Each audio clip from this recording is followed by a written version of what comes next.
For more insight on these things, I have a course coming out. It's a fully comprehensive course on ROTC and everything you would need. And it's basically a documentation of all the mistakes I made and the things that I wish I knew at the moment that I needed to know them.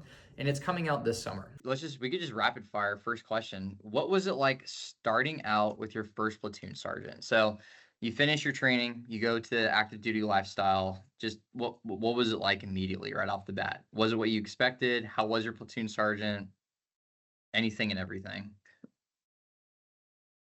When I met him for the first time, and the pretenses that I got just with, I think, both what he was basically saying to me and like both verbally and non-verbally was, I'm going to basically gauge your temperament and see if I can either work with you or I need to work around you. Because at this time, my platoon sergeant was an E6. However, he'd been a platoon sergeant for about, I think, 2 or 3 years at that time. And I was his 4th platoon leader. So I wasn't anything new to him. I was just the next platoon leader coming through. What I felt early on whenever I would engage with him was he wanted to, like I heard in ROTC and at Bullock, was your soldiers, your NCOs, and your platoon sergeant are going to kind of poke and prod you initially and evaluate you. And a lot of that is, tradition and, giving the new PL, shit or whatnot. But a lot of it too is I think gauging if they can, whenever I went to JBLN, like my orders changed like 2 or 3 times where it was like, hey, I'm going to this unit. Okay, I'm going to reach out to this commander. And the commander's like, I have no idea who you are. I'm not tracking that you're coming here at all. I know, like, I wasn't necessarily prepared for it. It was the amount of times like you get pulled to like different units, or like the amount of times like your orders change. I think it shows you how loosely supervised officers are, right? Because like they receive officers, they don't receive them, they come late, they go on leave, they have kids, they have orders delayed, the schoolhouse is backed up. So you just never really know like who exactly you're gonna be working with right away. And I guess I think that's why, just tying it back to like ROTC and like the habits built, like being able to operate without supervision and without expectations of your leadership might be like kind of a good thing to like assume nothing until you're actually knocking on the door to your platoon commander's, like, company commander, like whoever it is. You're expected to just show up and fit in right away and know where to go without knowing where to go. So I think that was like another part too. Just when it came to like arriving to my first unit, I can't guarantee the first meeting with your platoon sergeant's going to go well. Yeah. In every single scenario. I think though, if you come in with your priority being the platoon from both a professional and personal standpoint, I think that'll speak volumes to your platoon sergeant. Yeah. And saying, hey, my priority is making sure that our guys and girls are good, and they have the resources and the ability and the information to do their job to the best of their ability, and knowing and the trust that I have their back. Yeah, and there's an art to that. It's not as simple as it sounds, and it is a whole nother skill in itself to work those relationships, to anticipate the needs, to anticipate the lag time in getting those needs met. That's what officers are there for. And so I feel like sometimes it's funny, like, I think from a junior enlisted's perspective, they're like, what do these guys do all day, right? Like, they're always in meetings and they're always taking notes and they're walking around and they're trying to verify these random details and stuff. But behind the scenes, it's this chaotic mess of just dynamic organization and trying to narrow that focus into something that actually hits the important things for preparing for the field op. And you just don't realize it until you're in that game. How dynamic the military is with the way that things go.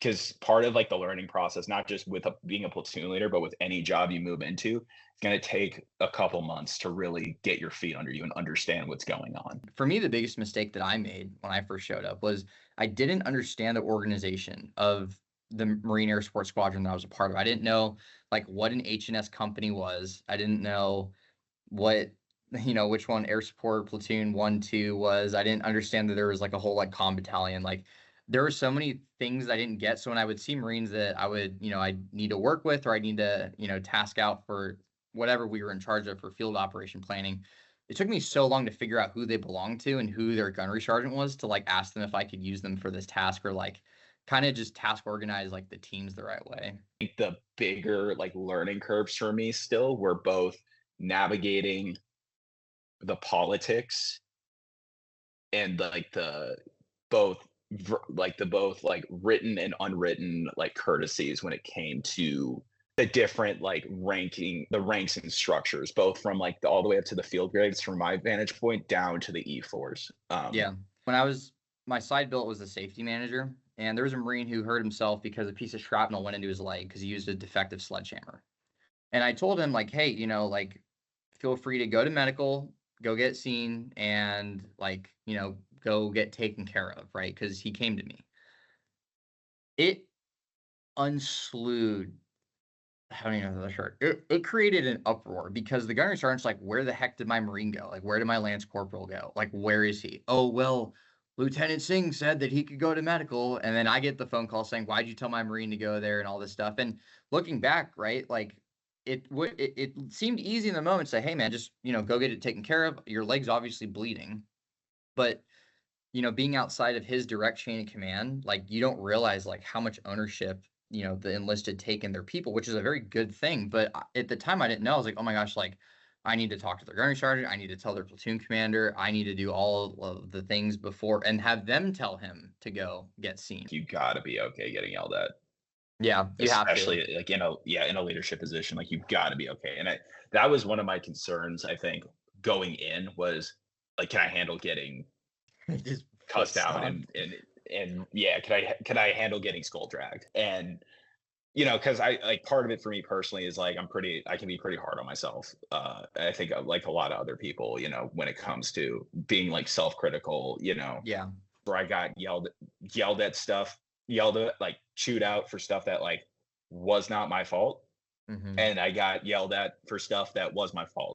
When you learn to deal with conflict resolution in the ROTC program, that's super invaluable because it's going to happen in the fleet. You have to have hard conversations with your leadership, people above and below you, and your own peers. And not everybody likes to do that. And it creates these bigger problems of not wanting to address like the root cause. And I think that's why ROTC is really awesome is you are forced to be in positions where you see people get yelled at, you get yelled at, you have issues with your peers. You're forced to deal with these really complicated work dynamics very early on. And you get like 4 years of those mini reps to where when you're in the fleet, ideally you would be a little bit better at it in those situations because it's hard. You can't afford to take anything personally. Part of it is like field like fatigue and like the tension in the field. You're gonna see it. I remember the first year ROTC, I thought everything was personal. I get yelled at, oh, they think I'm a bad person, they don't like me, like they don't want me here. Like, dude, it was hard for me. I got so butthurt by stuff at first, and then like you just lose the sensitivity to it. You're like, yep, it was the action that is being held accountable. It's not me. Like I think you just have to get yelled at and you just have to keep bouncing back from it over and over and over till you're blue in the face to where you get yelled at. Yep, I did a dumb thing. All right, let's not do that again. But like you don't like hold on. If you don't allow your soldiers to make mistakes and learn from them, they're not going to allow you to make mistakes and learn from it either. Yeah, 100%. And I think, which mistakes are okay, right? If you want to put your new sergeant in charge of leading PT, he's not going to get anybody hurt. You don't want to throw them onto, a convoy that's on like treacherous terrain and let them fail, right? But I would say 90% of the things we did, not life and death. And the things that were life and death, they had a lot of safety measures in place. It's been heavily reviewed. At least a good unit would do that. I think definitely, and like building them up to be that person, and training them to be like self-sufficient. Because I think as much as the Marine Corps has a pretty efficient system for training very young leaders, some of them like don't make it, right? Like we still had sergeants in the field waking up after all their lance corporals are ready to go and step off, and they're still in their rack. Like their main pack's not even ready to go.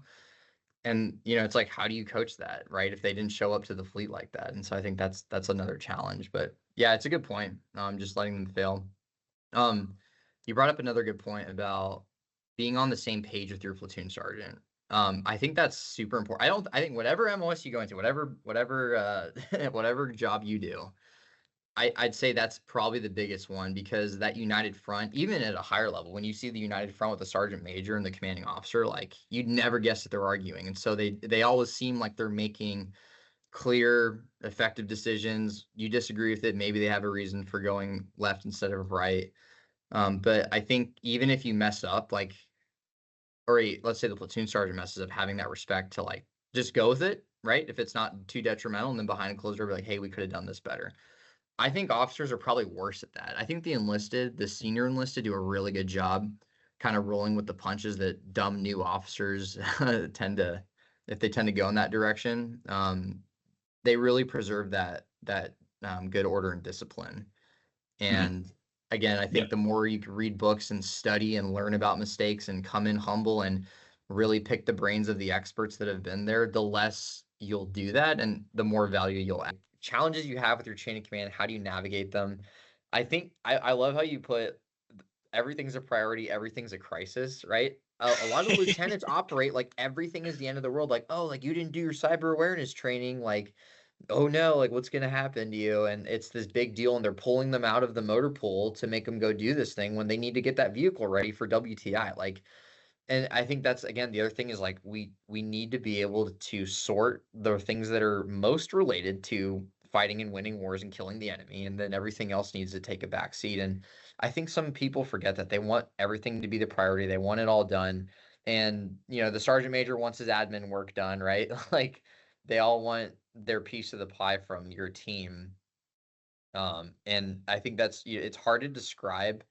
I look back, I'm like, what were those tasks that were just all over the place and just hitting me left and right? And it's like, so much of it wasn't important. It was just all stuff that had very little to do with the big picture. If you ever get to a point where you feel like that's happening, because like I've had moments, I'm sure you had moments where your company commander came in the morning and said, these 3 things need to be done. And then by afternoon, he comes back and says, why are you working on these 3 things? And then you should be working on like these 3 things. Like, Yeah. And you look at him or her and you're like, I would find my 3 things that I needed to do. And whoever, like, I would work on those 3 things, and whoever came to me, even if it was my battalion commander, would ask me to do something, I would walk them through. I'm syncing with my colleagues, to like my engineer platoon leaders, to make sure that we're aligned for ammo in the next 2 weeks. I'm working on this critical assignment that was tasked by the battalion sergeant major, and I'm working on this last task that was met by was my company commander's intent that this needs to be done today. Yeah. If you want me to drop one of these 3 things, I'm more than happy to, but you need to let me know. Otherwise, like, I'm going to work on these 3 things in order, and then I will get back to you. A lot of this too comes with that on-ramp of understanding like what's important and what's not during your time in the unit. Our experience is going to be different than, I think, the PL experience 10, 15 years from now, and, if we can provide that as much transparency as we can, like through our experience, I think there's some value to that.